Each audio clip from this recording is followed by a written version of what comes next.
Oi, eu sou o João e hoje eu vou falar sobre mitologia, mais especificamente sobre o rei da Frígia, filho de Górdio, mais conhecido como Midas.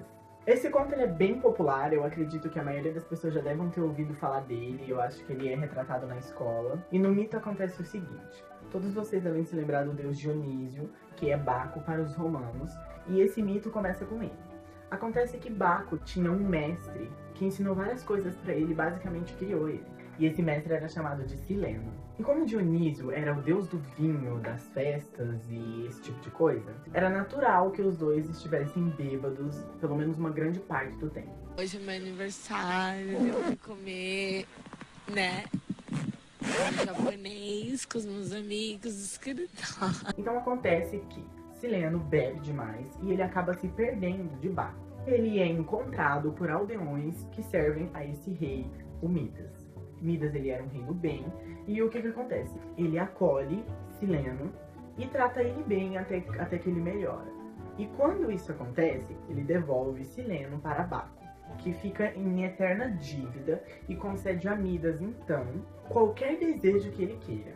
Esse conto ele é muito mitológico e eu acho que é um conto assim que mostra como os deuses eles não se importam tanto com os humanos. Mas por que eu digo isso? Porque então Midas pede a Baco o dom de transformar tudo em ouro. Tudo que ele tocar se transforma em ouro. E até aí a gente pensa, nossa, realmente seria muito legal. Mas acontece que aqui que entra aquela questão dos deuses não se importar muito que eu tô falando. Por quê? Porque o Baco, ele concede o dom pra Midas, mas ele concede isso com um receio, com um pesar. E ele não avisa Midas, ele não fala, tipo, você tem certeza.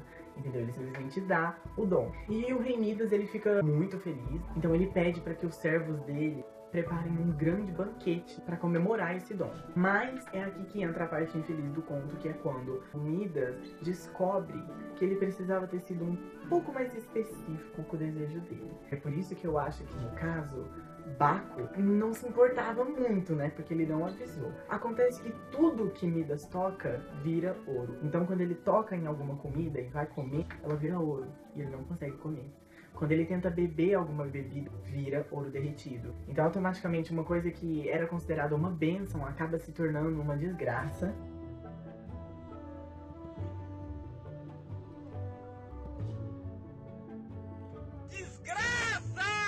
E o rei Midas entra em desespero. E ele implora pra Baco que tire esse dom dele. E Baco, como é uma divindade piedosa, ou não, diz a ele pra ir ao rio Pactulo e se lavar lá. E lavar os seus erros. E quando ele toca a água desse rio, o poder dele é automaticamente transferido. E aí esse mito diz que é por isso que nas areias do leito do rio, você encontra ouro. A mitologia é cheia de explicar algumas coisas do nosso mundo. Então depois disso, Midas ele meio que ficou um pouco traumatizado com relação à riqueza e esplendor. E ele decidiu ir embora do seu reino e viver como uma pessoa pobre nas regiões rurais.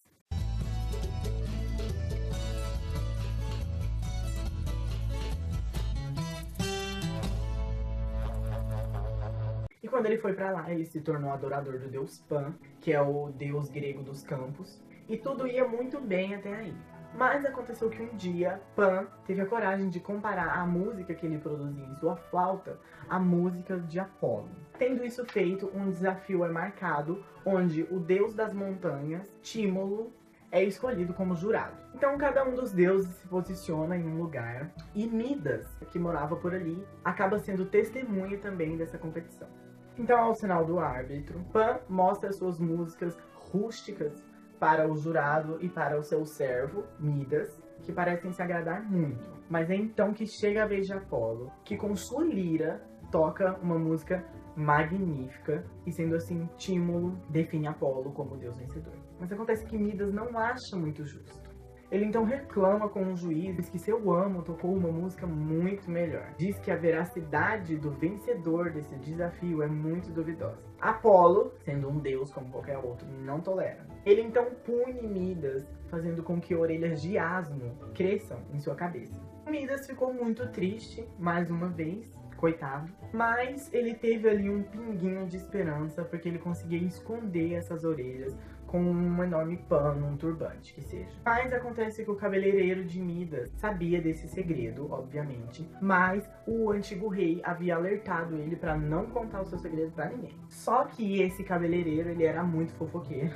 E ele precisou contar esse segredo. Então ele fez um buraco na terra, aproximou a boca e gritou o segredo de Midas lá e tampou rapidinho o buraco. Depois de um tempo, um tufo de juncos nasceu dali daquele buraco, e assim que cresceu, começou a sussurrar essa história, e é assim que acontece até hoje, quando uma brisa de vento passa por um junco. Então basicamente é isso, essa é a história do rei Midas. A gente vê que a mitologia tem esses pontos de explicar algumas coisas do mundo, como futuramente vocês vão ver aqui no canal, do porquê que existe o eco, do porquê que existe as aranhas, e assim por diante. A gente vê também que Midas, na verdade, ele era um humano normal que sofreu a tirania dos deuses, e que isso aparece na mitologia muitas vezes. A cultura greco-romana não faz com que os seus deuses sejam seres divinizados, eu acho que essa é a palavra. Ela faz com que seus deuses sejam humanos com poderes extravagantes, com poderes muito fortes. E isso faz com que eles sejam fúteis. Então é isso. Deixa o seu gostei se você gostou do vídeo. Se inscreve no canal. Compartilha com quem gosta de mitologia